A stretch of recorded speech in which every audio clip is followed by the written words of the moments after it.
বিসমিল্লাহির রহমানির রহিম।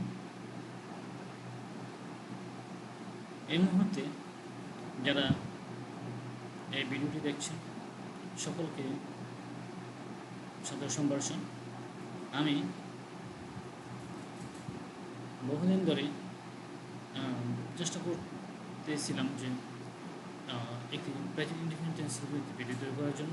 তো আমি একটি প্রেজেন্ট ইনডিফিনিট টেন্সের বিভিন্ন প্র্যাকটিক্যাল ইউজগুলোকে এখানে একত্রিত করে একটি ভিডিও তৈরি করার চেষ্টা করেছি। তো এখানে আমরা দেখি যে প্রেজেন্ট ইনডিফিনিট টেন্স সাধারণত বাস্তব বা স্থায়ী ঘটনা, চিরন্তন সত্য ঘটনা এবং অভ্যাসগত বিভিন্ন ঘটনাকে ব্যবহার করি। আমরা অভ্যাসগত বিভিন্ন ঘটনাগুলোকে প্রকাশ করার জন্য প্রেজেন্ট ইনডিফিনিট টেন্স ব্যবহার করা হয়ে থাকে। আমি সেগুলোকে এখানে বলার চেষ্টা করব। প্রেজেন্ট ইনডিফিনিট টেন্স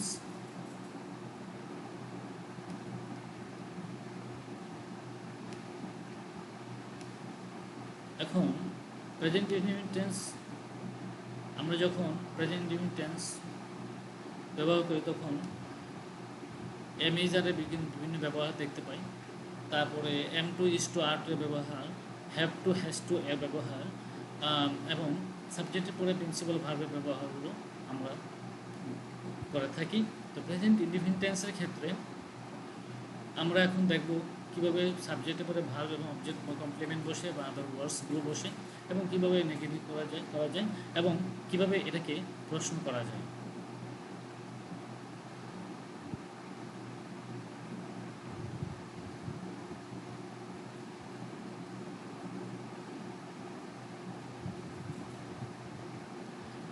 আমি এই ভিডিওটি আপনারা প্রথম থেকে শেষ পর্যন্ত যদি মনোযোগ সহকারে দেখেন তাহলে আশা করি এখান থেকে আমরা শতভাগ উপকৃত হব এবং প্রেজেন্ট ইনডিফিনিট টেন্সের বাস্তব প্রয়োগ আমরা ভালোভাবে করতে পারব। ফেসবুক এবং ইউটিউবে রাগিবুল হক এই আইডিটি আমার অন্যান্য ভিডিওগুলোকেও আপনারা দেখতে পারবেন। আশা করি ভিডিওটি দেখবেন এবং লাইক, কমেন্ট ও শেয়ার করবেন এবং সাবস্ক্রাইব করতে ভুলবেন না। প্রেজেন্ট ইনডিফিনিট টেন্সের যে গঠনটা হচ্ছে সাবজেক্টের পরে ভার্বের প্রেজেন্ট ফর্ম বসে V1, তারপরে অবজেক্ট বসে। প্রথমে সাবজেক্ট বসবে, তারপরে ভার্বের প্রেজেন্ট ফর্ম বসবে, তারপরে অবজেক্ট বসবে। কোনো কাজ বর্তমানে হয় বা হয়ে থাকে চিরন্তন সত্য, অভ্যাসগত সত্য এরূপ বোঝাতে প্রেজেন্ট ইনডিফিনিট টেন্স ব্যবহার করা হয়ে থাকে। যেমন আমি ভাত খাই, আই ইট রাইস, এটা একটি স্থায়ী ঘটনা।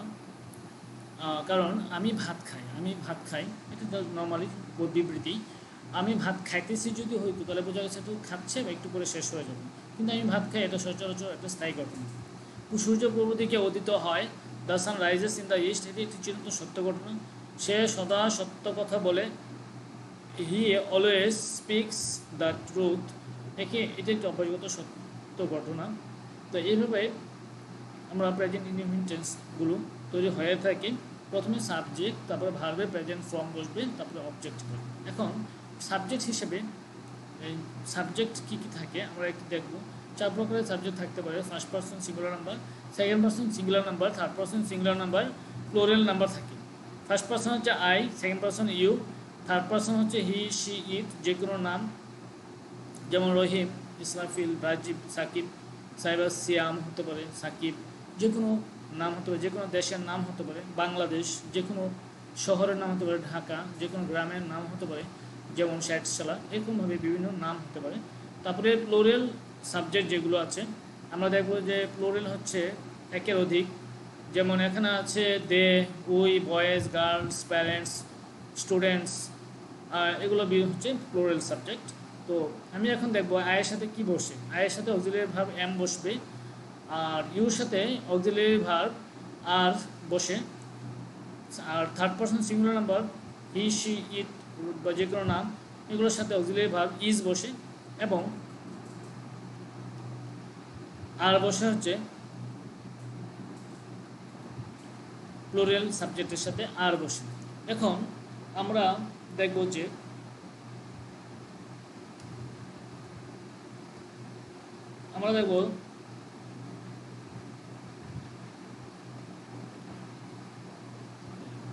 এখানে দেখা যাচ্ছে ভার্বের শেষে যদি ভাওয়াল থাকে এ, ই, আই, ও, ইউ থাকে বা সিএইচ থাকে, তাহলে তার সাথে ভার্বের সাথে ইএস যুক্ত হয়, এই যে থার্ড পারসন সিঙ্গুলার নাম্বারের যদি সাবজেক্ট হিসেবে বসে তখন।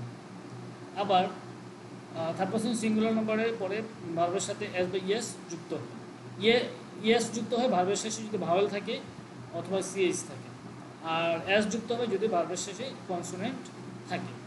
এখন আমরা কিছু ভার্ব সম্পর্কে জানব। আমাদের ইংরেজিতে আমাদের এক্সপার্ট হতে হলে, সাউন্ড হতে হলে অবশ্যই আমাদের অসংখ্য ভার্বকে মেমোরাইজ বা করা উচিত। তো আমি এখানে বোঝানোর জন্য কিছু সংখ্যক ভার্ব উপস্থাপন করার চেষ্টা করেছি। তো আমি এখানে দেখেছি যে প্রেজেন্ট ইনডিফিনিট টেন্সের ক্ষেত্রে সাধারণত এই প্রেজেন্ট ফর্মগুলোই বসে, এই প্রেজেন্ট ভার্বের যে প্রেজেন্ট ফর্মগুলো আছে এগুলো বসে, আর এগুলো হচ্ছে পাস্ট টেন্সের ক্ষেত্রে, আর এগুলো হচ্ছে প্রেজেন্ট পারফেক্ট টেন্স বা পাস্ট পারফেক্ট টেন্স। বিভিন্ন ক্ষেত্রে আমরা এই ভার্বগুলো বেশি বসিয়ে থাকি। তো আমরা আজকে আলোচনা করব এই প্রেজেন্ট ইনডিফিনিট টেন্স অর্থাৎ প্রেজেন্ট ফর্মগুলোকে নিয়ে। তো এখানে দেখা যায় এখানে টেক অত নেওয়া, take, took, taken, get, got বা gotten, give, gave, given, eat, ate, eaten, write, wrote, written, go, went, gone, walk, walked, walked, play, played, played, am, is, are, was, were, been, have, has, had, had, এরকম। আর যেমন M, is, আর থাকলে ওয়াজ হয় first টেন্সে, আর থাকলে war হয়, আর have, has থাকলে had হবে। এখন আমরা এই কিছু ব্যবহার দেখব। আর যেমন আমি মাছ ধরি, ক্যাচ তো মাছ ধরা, তাহলে আমি মাছ ধরবো, প্রথমে সাবজেক্ট আই, তারপরে হচ্ছে ধরা ভার্ব হচ্ছে ক্যাচ, তারপরে অবজেক্ট হচ্ছে মাছ। তো আমি মাছ ধরবো, আই ক্যাচ ফিশ। আবার যদি বলে সে মাছ ধরে, আমি মাছ ধরি, I catch fish, R say much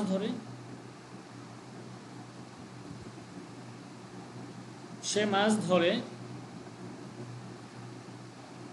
he catches fish, সে মাছ ধরে। এখন he third person singular number হওয়াতে তার সাথে কি ভার্বের ক্যাচের সাথে সিএইচ আছে বলে ইএস যুক্ত হয়েছে। এখন এম, ইজ, আর এর ব্যবহার, তো uses of am, is, are in a present indefinite tense. Am, is, are ক্ষেত্রে দেখা যায় যে বেশিরভাগই সময়ে সাবজেক্টের পরে এম, ইজ, আর বসে, তারপরে তো কমপ্লিমেন্ট বসে। যেমন আমি দেখো আমি একজন শিক্ষক, এখানে আমি একজন শিক্ষক, তাহলে আই এম এ টিচার। সে একজন doctor, he is a doctor. যদি সেটা ছেলে বোঝায় হি, আর সে কথাটা যদি মেয়েকে বোঝায় তাহলে এখানে শি হবে, এস এইচ ই, শি হবে। আর তুমি একজন গায়ক, ইউ আর এ সিঙ্গার। এখানে আমরা দেখেছি এম, ইজ এবং আর এর ব্যবহারগুলোকে আমরা এখানে তুলে ধরার চেষ্টা করেছি। ও আর কমপ্লিমেন্ট কীভাবে হলো, এটা কমপ্লিমেন্ট কেন হলো? কারণ আমি এবং শিক্ষক দুইটা কিন্তু একই ব্যক্তি, সে এবং ডাক্তার একই ব্যক্তি, তুমি এবং যে গায়ক একই ব্যক্তি, এই জন্য একে অপরের কমপ্লিমেন্ট বলা হবে এটাকে। এখন আমরা এই যে এম, ইজ, আর যে ব্যবহারগুলো আছে, এই ব্যবহারের ক্ষেত্রে যদি আমরা কীভাবে নেগেটিভ বাক্য তৈরি করব, সেখানে কিছু এক্সাম্পল দিয়ে বোঝানোর চেষ্টা করেছি। আমি একজন শিক্ষক, আই এম এ টিচার। এটা নেগেটিভ বলে কী হবে? I am not a teacher, আমি শিক্ষক নই। বা আই এমটাকে সংক্ষেপে লিখলে আই কমা এম হবে, তো I am not a teacher, আমি শিক্ষক নই। আবার দেখা যায় সে একজন ডাক্তার, এটা যদি আমি নেগেটিভ করি হবে হি ইজেন্ট এ ডক্টর, সে ডাক্তার নয়। ইজটাকে নট যুক্ত করে ইজেন্ট করা হয়েছে, এখানে এই যে ইজটাকে নট যুক্ত করে ইজেন্ট করা হয়েছে। হি ইজেন্ট এ টিচার, ডক্টর, সে একজন ডাক্তার নয়। তুমি একজন গায়ক, ইউ আর এ সিঙ্গার, এটাকে যদি নেগেটিভ করি হবে you aren't a singer, তুমি একজন গায়ক নও। এখন আমি এখানে দেখব আমি কি একজন শিক্ষক? Am I a teacher? আমি কি একজন শিক্ষক? Am I a teacher? Auxiliary ভার্বটাকে আমরা আগে নিয়ে আসলে কি হয়? যেমন আমি একজন শিক্ষক, আই পরে এম আসতো, আই এম এ টিচার। আমি কি একজন শিক্ষক প্রশ্ন করলে অক্সিলারি ভার্বটা আগে চলে আসছে, এম আই এ টিচার। আমরা দেখব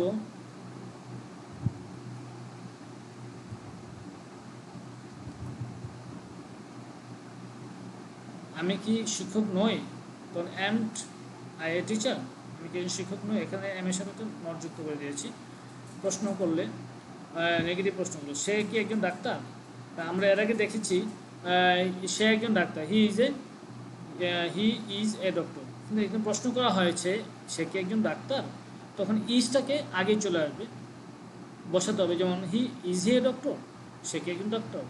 আবার যদি সে কি একজন ডাক্তার নয়, ইজেন্ট হি এ ডক্টর। এরকমভাবে তুমি কি একজন গায়ক, আর ইউ এ সিঙ্গার? তুমি কি একজন গায়ক নও, আর ant U a singer.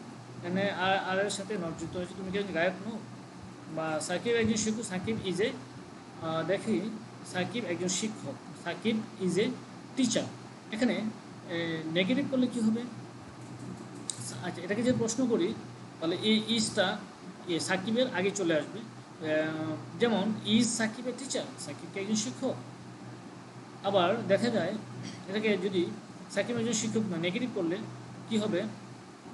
Shakib isn't a teacher, Sakib একজন শিক্ষক নয়। আর এটাকে যদি সাকিবকে একজন শিক্ষক নেগেটিভ প্রশ্ন করলে, সাকিব কি একজন শিক্ষক নয়, তাহলে সাকিব কি একজন শিক্ষক নয়, তখন ইজটা আগে চলে আসবে, is Sakib not a teacher. এখানে আমরা দেখেছি যে যদি কোনো নাম থাকে সাবজেক্টে, তখন নেগেটিভ ইন্টারোগেটিভ করতে হলে ইজ এবং সাকিবের পরে নটটা বসে। অন্যান্য ক্ষেত্রে যদি সাবজেক্ট যদি কোনো প্রোনাউন থাকে, আই সি ইট এগুলো থাকে, তখন দেখা যায় যে নেগেটিভ ইন্টারোগেটিভ করতে হলে নটটা সাবজেক্টের আগে বসে। আর যখন নাউন থাকবে, কোনো নাম থাকবে, তখন নটটা নাউনের পরে চলে যাবে। এখন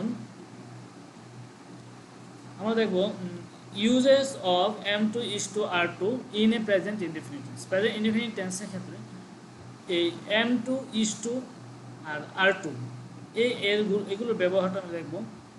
মূলত যে করতে হয় বা করার কথা বোঝাতে এই এম টু তারপরে ইজ টু তারপরে এই আর টু এগুলোকে ব্যবহার করা হয়ে থাকে। আমরা দেখি যেমন আমাকে রোজ বাজারে যেতে হয়, আমাকে রোজ বাজারে যেতে হয়। এক্ষেত্রে আমরা দেখব যে I am to go to market daily. এই আই এম টু যেমন যেতে হয়, করতে হয়, এরকম থাকলে আমরা সাধারণত এম টু বসাবো, বা আই এম টু তারপরে গো বসবে প্রেজেন্ট ফর্ম, টু মার্কেট তারপরে রোজ মানে ডেইলি। আবার দেখি তাকে প্রতিদিন এখানে আসতে হয়। এখানে দেখা যায় নেগেটিভ, এখানে যদি তাকে প্রতিদিন এখানে আসতে হয়, এখানে আসতে হয় এই কথাটা, এই যে আসতে হয় সেটার জন্য কী হয়েছে? He is to come here everyday. আবার যদি তোমাকে কাজটি করার কথা, এখানে এটাকে যদিও আমি ইংরেজিতে বলতে চাই, তাহলে বলতে হবে কি you are to do the work, তোমাকে এই কাজটি করার কথা। তারপরে আমরা দেখব সাকিবকে প্রতিদিন বই পড়তে হয়, সাকিবকে প্রতিদিন বই পড়তে হয়। তো সাকিবকে প্রতিদিন বই পড়তে হয়, তাহলে কী হবে? সাকিব একটা থার্ড পারসন সিঙ্গুলার নাম্বার, তো এখানে সাকিবের সাথে ইজ টু হবে, Sakib is to read everyday, Sakib is to read everyday. তাহলে আমরা এইভাবে বারবার পরে এগুলোকে প্র্যাকটিস করতে হয়। আমাকে রোজ বাজার যেতে হয়, I am to go to market daily, I am to go to market daily, I am to go to market daily. তারপরে আমি যদি বলি তাকে প্রতিদিন এখানে আসতে হয়, হি ইজ টু, তাকে প্রতিদিন এখানে আসতে হয়, তো he is to come here everyday, he is to come here everyday, তাকে প্রতিদিন এখানে আসতে হয়, he is to come here everyday.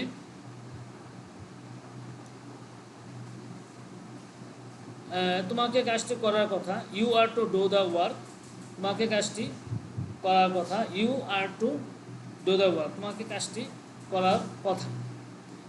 আবার যদি বলি সাকিবকে প্রতিদিন বই পড়তে হয়, Sakib is to read book everyday.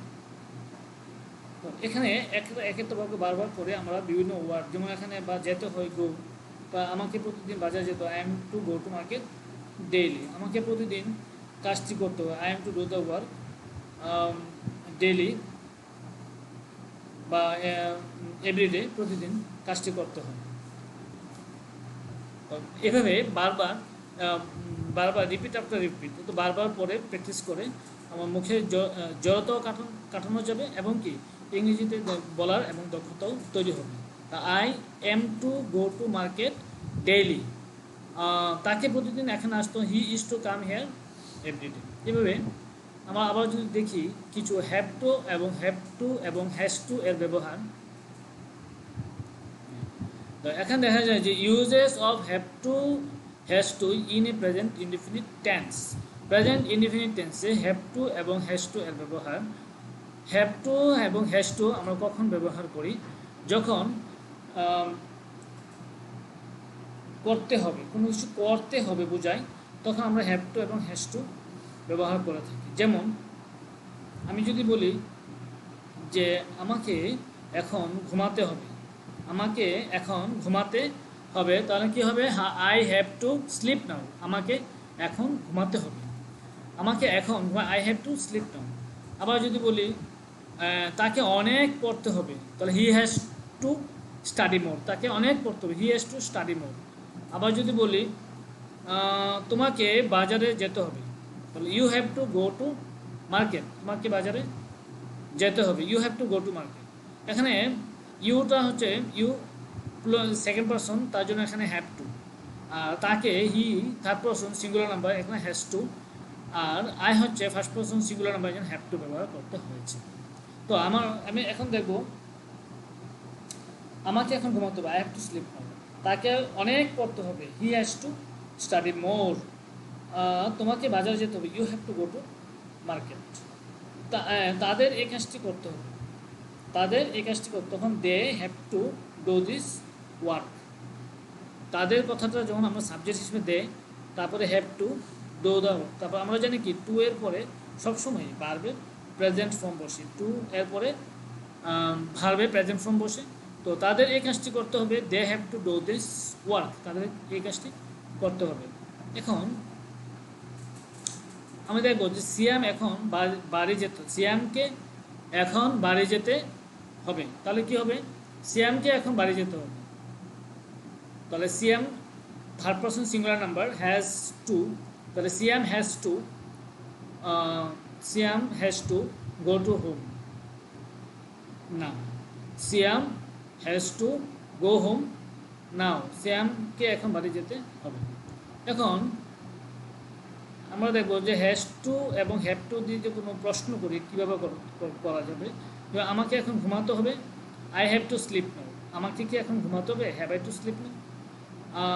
আমাকে এখন ঘুমাতে হবে না, I haven't to sleep now, আমাকে কি এখন ঘুমাতে হবে না? Haven't I to sleep now? এগুলো বারবার প্র্যাকটিস করে তারপরে আমাদের সাউন্ড বলার যে সাউন্ডনেসটা নিয়ে আসতে হবে। তারপরে দেখি আমরা তাকে অনেক পড়াশোনা করতে হবে, তাকে অনেক পড়াশোনা করতে হবে, he has to study more, তাকে কি অনেক পড়াশোনা করতে হবে? প্রশ্ন করলে হ্যাজটা আগে চলে আসবে, has he to study more, তাকে অনেক পড়াশোনা করতে হবে না, তখন কি হবে? He hasn't two study more, তাকে কি অনেক পড়াশোনা করতে হবে না, প্রশ্ন করলে হ্যাজেন্ট আগে চলে আসবে, hasn't he to study more. আর যদি কোনো নাউন সাবজেক্ট থাকে, যেমন সিয়ামকে এখন বাড়ি যেতে হবে, তাহলে কী হলো? Siam has to go home now. এখানে এই সিয়ামকে যদি আমি সিয়ামকে কি এখন বাড়ি যেতে হবে? Has Siam to go home now, সিয়ামকে কি এখন বাড়ি যেতে হবে? আমি যদি এটাকে নেগেটিভ করি, সিয়ামকে এখন বাড়ি যেতে হবে না, তাহলে কি হবে? Siam hasn't to go home now, সিয়ামকে এখন বাড়ি যেতে হবে না। সিয়ামকে কি এখন বাড়ি যেতে হবে না, তো হ্যাজেন্ট এখানে অন্যান্য সাবজেক্ট যদি কোনো প্রোনাউন থাকে আই, সি, ইউ এগুলো থাকে কোনো নাম ছাড়া, তাহলে আমরা দেখছি যে নেগেটিভ ইন্টারোগেটিভ করতে হলে হ্যাজেন্ট নটটা সাবজেক্টের আগেই থাকে। কিন্তু যখন সাবজেক্টের কোনো নাম থাকবে, যেমন সিয়াম এখানে আছে, তখন এই যে হ্যাজেন্ট নাই এসে হ্যাজ হয়ে গেছে এখানে। তাহলে কী হচ্ছে, has Siam not to go home now, has Siam not to go home নাও। তাহলে এখানে আমরা এই বারবার পরে পরে আমাদের মুখের জড়তা কাটতে হবে এবং বলার এক্সপার্টনেস আনতে হবে। আর লেখা ফ্রি হ্যান্ড রাইটিংয়ে অবশ্যই ফ্রি হ্যান্ড রাইটিংয়ের জন্য অবশ্যই বেশি বেশি করে লিখতে হবে এবং পড়তে হবে। এখন আমি দেখব একটা এক্সাম্পল, যেমন সাকিব মাছ ধরে, সাকিব ক্যাচেস ফিশ। সাকিব তারা মাছ ধরে, দে ক্যাচ ফিশ। সাকিব তার পার্সন সিঙ্গুলার নাম্বার, এই জন্য ক্যাচেস হয়েছে, ইয়ে যুক্ত হয়েছে। আর তারা প্লুরাল সাবজেক্ট, এই জন্য কোনো ভার্বের সাথে এস বা ইএস যুক্ত হয়নি। দে ক্যাচ ফিশ, তারা মাছ ধরে। এখানে অসংখ্য উদাহরণ আমি এখানে দেখাচ্ছি।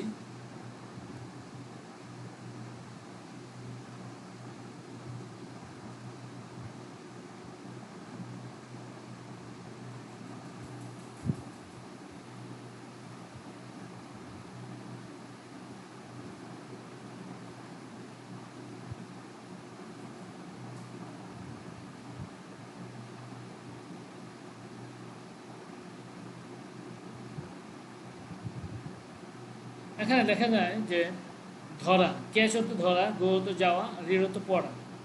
এখানে দেখা যাচ্ছে যে এই যে আমি মাছ ধরি, আই ক্যাচ ফিশ। তুমি মাছ ধরো, ইউ ক্যাচ ফিশ। সে মাছ ধরে, হি ক্যাচেস ফিশ। ইসরাফিল মাছ ধরে, ইসরাফিল ক্যাচেস ফিশ। বাবা মাছ ধরে, ফাদার ক্যাচেস ফিশ। আমরা মাছ ধরে, উই ক্যাচ ফিশ। অর্থাৎ সাবজেক্টে যেমন প্লুরাল ছিল, ক্যাচ হয়েছে, বা first person second person catch. আর যদি থার্ড পার্সন সিঙ্গুলার নাম্বার যখন আসছে, হি বা নাম কোনো আসছে, তখন ক্যাচেস হয়ে গেছে। গো তো যাওয়া, আমি বিদ্যালয়ে যাই, গো টু স্কুল। সে বিদ্যালয়ে যায়, হি গোজ টু স্কুল। তারা বিদ্যালয়ে যায়, দে গো টু স্কুল। সিয়াম বিদ্যালয়ে যায়, সিয়াম গোজ টু স্কুল। তুমি বিদ্যালয়ে যাও, ইউ গো টু স্কুল। আমরা বিদ্যালয়ে যাই, উই গো টু স্কুল। আবার যদি আমরা রিড অর্থাৎ পড়া, এটা দিয়ে যদি কোনো অসংখ্য বাক্য তৈরি করি, কিছু বাক্য দেখাচ্ছি। আমি এখন পড়ি, আই রিড নাও। সে এখন পড়ে, হি রিডস নাও। সাইবা এখন পড়ে, সাইবা রিডস নাও। ঝুমা এখন পড়ে, ঝুমা রিডস নাও। তারা এখন পড়ে, দে রিড নাও। তুমি এখন পড়ে, ইউ রিড নাও। এখন এই যে হি, সাইবা এবং ঝুমা, এই থার্ড পারসন সিঙ্গুলার নাম্বার হওয়াতে এই ভার্বের সাথে এস যুক্ত হয়েছে। তাই এভাবে আমরা এই যে ক্যাচ, গো, রিড, এভাবে অসংখ্য ভার্ব আছে। সবগুলো ভার্ব দিয়ে যদি আমরা এইভাবে পাঁচটি করে, এই 5টি-6টি করে বাক্য তৈরি করি এবং তা বারবার প্র্যাকটিস করি, তো আশা করি এই বাক্য তৈরি গঠনের ক্ষেত্রে আমাদের অবশ্যই কিছুটা উপকৃত হবে। এখন প্রেজেন্ট ইনডিফিনিট টেন্সে আমরা একটু দেখাবো যে প্রেজেন্ট ইনডিফিনিট টেন্সে সাবজেক্ট যখন থার্ড পারসন সিঙ্গুলার নাম্বার হলে এই যে ভার্বের সাথে এস বা ইএস যুক্ত হয়। আর যদি কখন এস হবে আর কখন ইএস হবে, আমরা দেখব যদি এই আমরা দেখব যে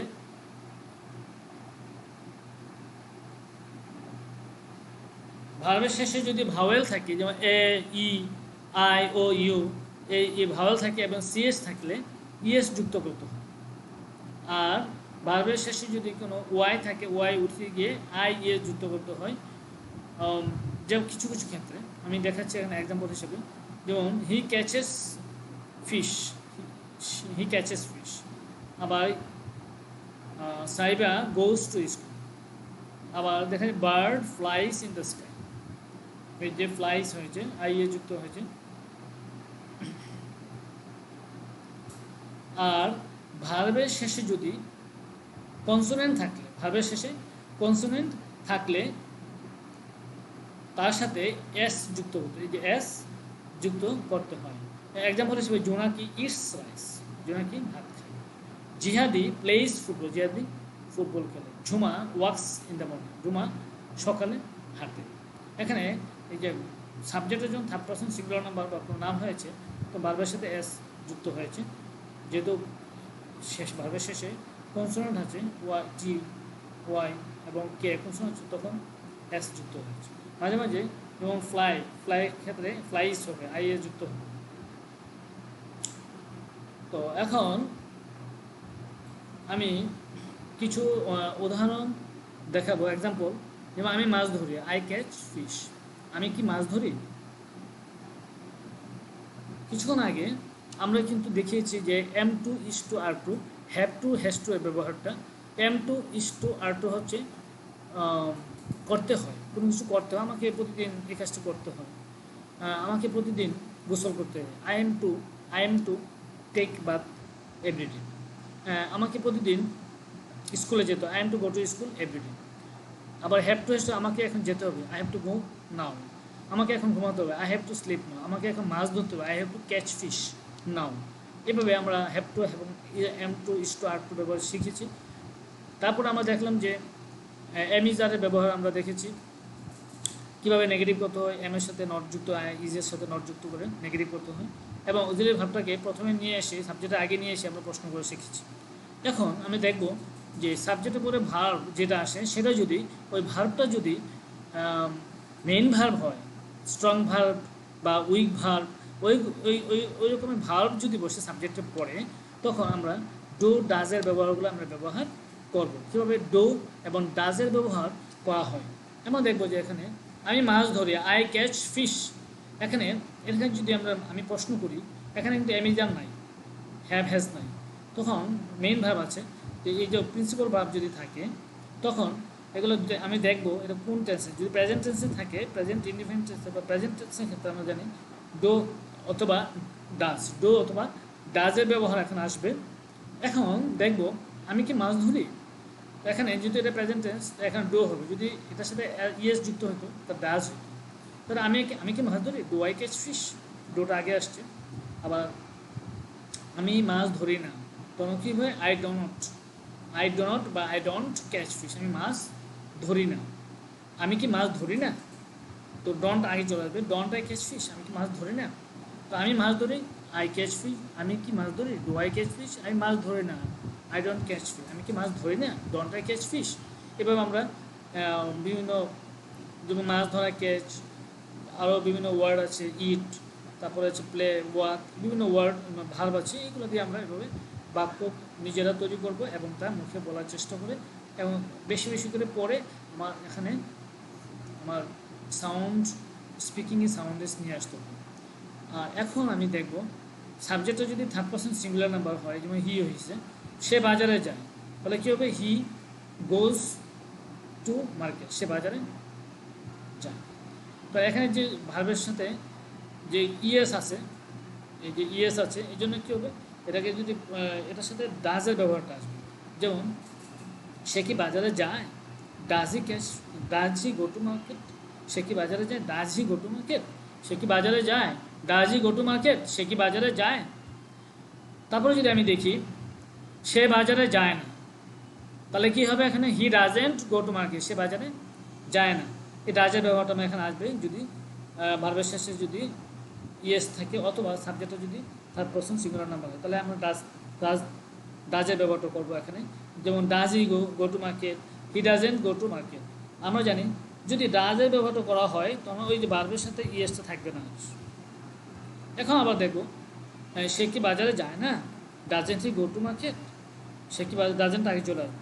এবার আমরা দেখব সাবজেক্ট যদি কোনো নাম হয়, তখন কীভাবে আমরা করব। এখন দেখব ঝুমা সকালে হাঁটে, তো Jhuma walks in the morning, Jhuma সকালে হাঁটে, Jhuma walks in the morning, Jhuma সকালে হাঁটে। এখানে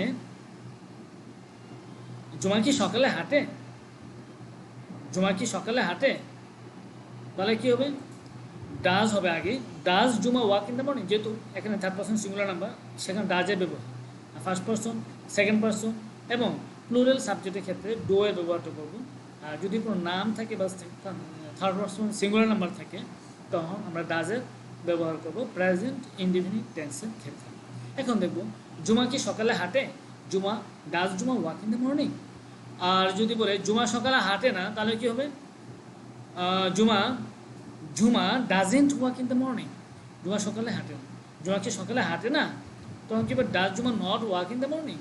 কারণ আমরা জানি সাবজেক্ট যদি কোনো নাম থাকে, তখন নট সাধারণত সাবজেক্টের পরে বসে, যেমন জুমা কি সকালে হাঁটে না, ডাজ জুমা not walk in the morning. এভাবে আমরা বিভিন্ন প্রিন্সিপাল ভার ব্যবহার করে প্রশ্ন করতে পারি এবং নেগেটিভও করতে পারি। তো এভাবে আমরা বারবার বারবার করে প্র্যাকটিস করব নিজেরা। প্র্যাকটিস আমরা জানি, practice makes a man perfect. If you want to be expert in English, if you want fluent speaker, if you want to fluent speaker, you have to practice more and more. Without practice, it is impossible to speak in English fluently. Without practice, any job is impossible. So, if you want to be expert, then we have to practice more and more. আল্লাহ হাফিজ। আজ পর্যন্ত এ পর্যন্তই। Next ভিডিওর জন্য তার আগ পর্যন্ত আমরা এগুলো বাসায় বেশি বেশি করে প্র্যাকটিস করব এবং প্র্যাকটিস করে করে আমরা অবশ্যই এক্সপার্ট হব। তো আমরা অবশ্যই প্র্যাকটিস করব, আর প্র্যাকটিক্যাল প্র্যাকটিস ছাড়া আমরা কখনোই এক্সপার্ট হতে পারবো না। এগুলো আমরা নিজে নিজে প্র্যাকটিস করতে পারি, বা ফ্যামিলিতে যারা আছে ফ্যামিলি মেম্বারদের সাথেও আমরা প্র্যাকটিস করতে পারি, ফ্রেন্ড সার্কেলদের সাথে প্র্যাকটিস করতে পারি, নিজে নিজেও আমরা we can practise our self, we can practise I can practice myself, or we can practice ourselves, but there is no alternative way to expert in English without practice. So we have to practice more and more. It is mandatory for all of us to practice. If you want to success in any kind of place or in any activities, you have to practice. So without practice, it is impossible. I think that you will practice at home more and more, and you will be expert in English, and you will be able to use the present indefinite tense accurately in your practical life. I hope that by the grace of Almighty Allah, we will be happy, and please stay home and practice more and more. Allah Hafiz. Bye.